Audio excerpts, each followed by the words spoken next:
Hello guys, good morning. I'm sitting here in on my kitchen table here, or my kitchen area, and decided to start talking about one comment that I got from my last video. I posted that, I shared that in my personal Facebook page. So one of my friends asked me if it's too late for her to open or even contribute to a Roth IRA.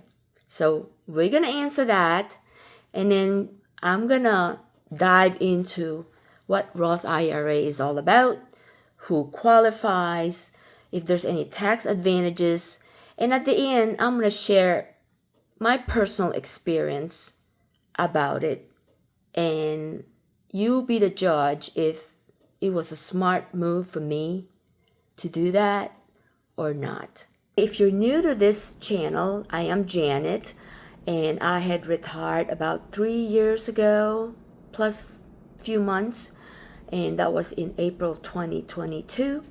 And since then, I've been looking at retirement, how to maximize tax efficiency, and all that good stuff. And so that has sort of evolved. And I mean, I've always loved or passionate about investing, finances. If you like this kind of content, let me know. Give me a thumbs up. Comment down below. Just babbling away, I think, and it's just something to do on a Sunday morning. So let's dive into it. So first, let's talk about what is a Roth IRA. It's basically a after-tax retirement vehicle that anybody with earned income can contribute to. And even if your spouse, who is a stay-at-home mom or dad that's not making really money or not have earned income, your spouse, as long as your spouse has enough money towards that you're allowed to contribute to that, okay? So I think that's called spousal Roth IRA, if I call it properly. But anyway, so that's an after-tax retirement vehicle. And this is, you just go to one of the brokerage account that you set up a Roth IRA, and you open an account, and that's the start. It doesn't matter how old you are. You can be as young as 14 if you have earned income. Or you can be as old as, 70 or 80 if you have earned income. And you can start. Let's talk about who qualifies to have a Roth IRA. There's qualification. So first is earned income. And of course, if you're single, you have to make less than $150,000 a year to make a full contribution towards this Roth IRA. And you are no longer qualified if you make $160,000 a year for single. But in between that number, you can do a partial contribution. That means you cannot contribute the full amount. And if you're married, if you make less than $230,000, then you can both, husband and wife, can contribute to the full amount. And if you make greater than $240,000 a year for husband and wife, you cannot contribute at all. And in between that, there's a partial, again, amount that you can contribute. Now, if you think you make so much money that you don't qualify to do a Roth IRA, let me tell you, there's such thing as a backdoor Roth IRA, which a lot of people don't know at all. So I have a doctor friend, which I've been telling her, but she not keen about listening to me, I guess, because again, I'm going to tell you, a disclaimer, I'm not a financial advisor, nor an expert about finances and taxes and stuff, but I do try to learn a lot about it, and I'm very passionate about financing and investing and all about tax efficiency if I could help it. So anyway, that's my disclaimer. So just take this as something educational or probably entertainment purposes. Next one is, how much can you contribute to a Roth? So if you're less than 50 years old, as of 2025, it's $7,000 a year. And if you're older than 50, you have a catch up. You can add $1,000 more for that year. So that is this year, 2025. And so I started with this Roth IRA in 1990s, mid 1990s, when I first learned about it, when I started reading Money Magazine. That was years ago. There's no such thing anymore. There's no Money Magazine anymore. I did learn a lot from that magazine. I read that magazine from front to back, everything in there. But anyhow, so I'd start contributing to that. And what I did was I get paid every other Friday.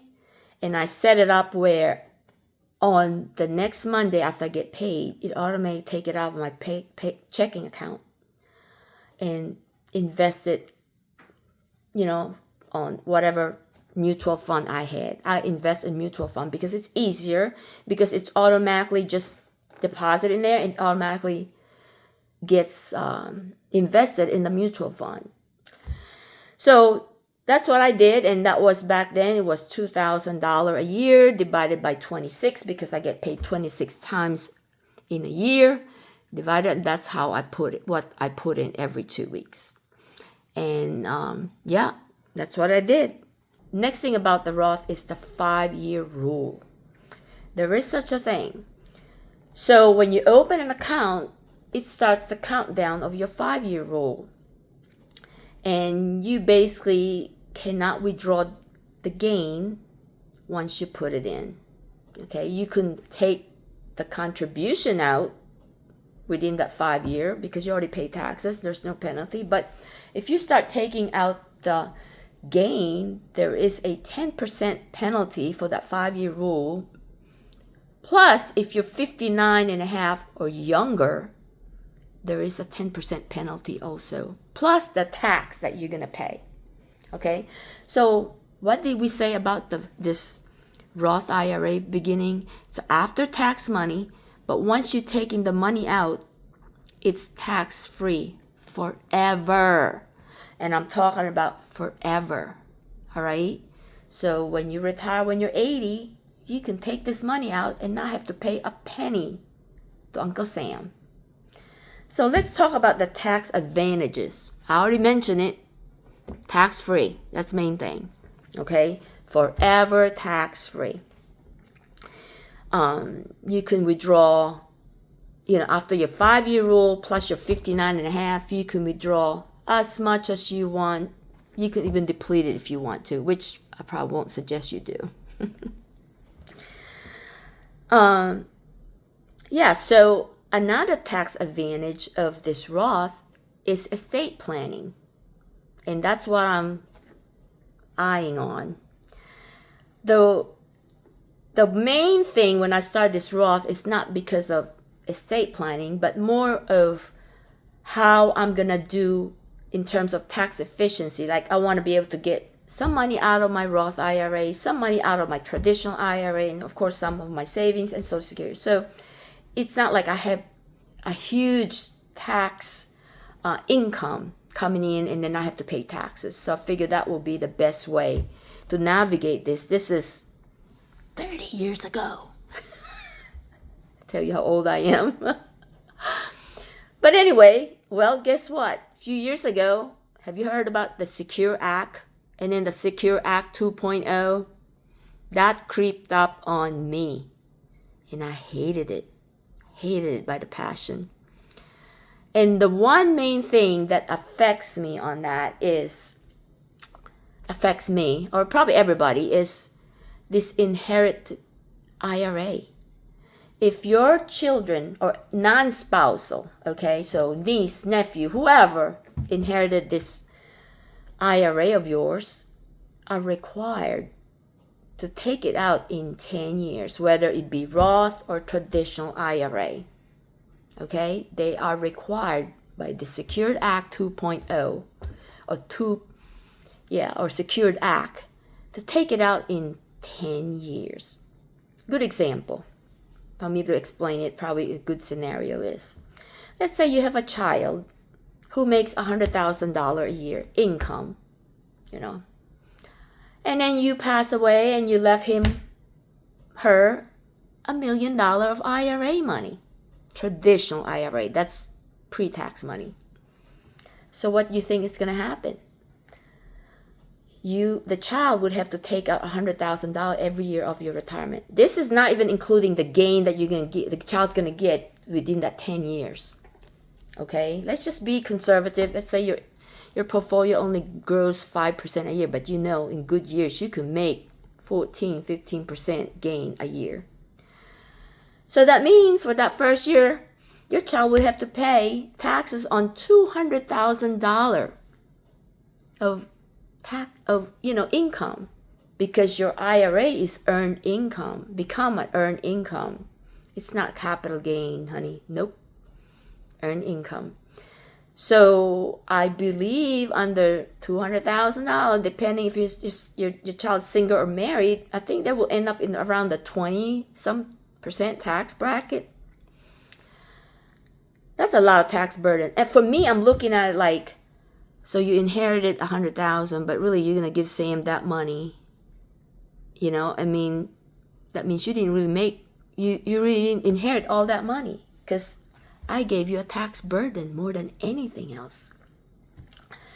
So my plan is to start rolling over some of this money onto my Roth IRA. What I'm talking about is my traditional IRA. I'm going to start rolling it over to my Roth IRA. Little by little, I'm going to just fill up my tax bucket up to that little, up to the higher percentage, maybe 12%, whatever it is, or 20%. Was it 20 or 18%? Something like that. Fill it up until I could, hopefully, 70% of my IRA, traditional IRA, be in the Roth IRA. So it won't be such a tax burden to whoever's going to inherit my IRA. So I hope I covered most of the thing I want to talk about Roth IRA. And to answer my friend's question, nope, it's not too late to open a Roth IRA. Nope, because if you like to leave a legacy to your children and you think it will be a tax burden to them, I strongly suggest, I think that's a good idea, for me anyway. You could do whatever you want. Like I said, I'm not a financial advisor nor an expert.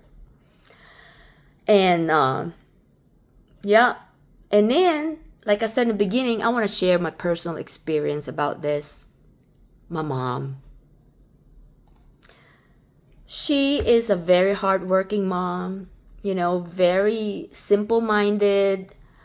She basically trusts me to handle her money. And when she was working, when she came to America, she worked like 2-3 jobs. I don't know how she did it. And it's not like she worked like corporate jobs, okay? She works like on the lower, minimum wage earner is what she did. She bagged groceries, because she doesn't speak English very well. Bag grocery, kitchen help. She does a lot of that job, in the mall. She was one of those people that pick up your dishes in the mall, the dining area. That's what she did. So she had a 401k, I think, in one of the groceries, and they matched up, I think, 1 or 2%. So I told her, you need to put money in there because you need that free money, that 1 or 2%. If you're not doing that when your company gives you free money, you need to partake that. That's free money. That's 100% return. So she did that. And then when she retired or left that company, we roll over that money to a traditional IRA. Okay, so that's what you do. We didn't leave it there because then you have more options on how you're going to invest that money. So that's how she come up with this traditional IRA. So as she worked, what we did, I decided, maybe I should open a Roth IRA. And this is before the Secure Act. I don't even know this is going to happen. So I opened that account, and she started putting a little money in there. Not much. I mean, she doesn't even probably put $500 in there. But for some reason, through the years, I start taking $1,000 out of a traditional IRA and put it in a Roth IRA, moving it in there slowly. So she doesn't have a big tax liability towards the end of the year. And so by the time of her passing, like 3 weeks before, and I know she's gonna pass, she probably have, I don't know, I'll say maybe $15,000 left on this traditional IRA. And I decided to move all that $15,000 into the Roth IRA. And my mom is slow wage earner, that the rollover didn't cost her a penny of tax. Like when I did her taxes on that last year when she passed, she owes 0 taxes on that year because she didn't make much. And it's basically that year, it was just a rollover IRA that she had to sort of pay taxes and Social Security, but she made so little that 0 tax. With the deduction and everything, that's 0 tax. So, is a Roth IRA worth putting your money in? You answer that question. For me, it's a yes. And I think that was a very, very smart move. You know why? Because when she passed, all the money is now in a Roth IRA. And the beneficiary is me and my sister, who lives here in the U.S. And so I had 10 years to take that money out. 10 years. And this is on top of my income, my retirement income, and my rollover IRA that I'm trying to do. So I was glad that it was in a Roth IRA. Think ahead. And so I was able to draw money out for my travel and stuff and did not hate to pay 1 penny. And that's my take and why I love Roth IRAs and why I think this should be part of your portfolio, even though if you don't put a lot of money in there, but you need to at least start. And when you retire, you can at least start rolling over in the money from your traditional to your Roth, just so you could, reap the benefit of this Roth IRA, or even not, if not your children. If you feel like legacy is important to you, which it is important to me. I mean, I'm spending my money, although I still have a hard time spending my money, but I intend to spend and travel and do as much as I can with this money. Whatever's left, hopefully it's all in the Roth for my children to have. Anyway, so if you like this kind of content, let me know. Give me a thumbs up. Comment down below. Do you agree with what I said? Do you think a Roth IRA is a good retirement strategy? Let me know. And what kind of future videos do you like me to create or make for this channel? I'm still looking for a niche.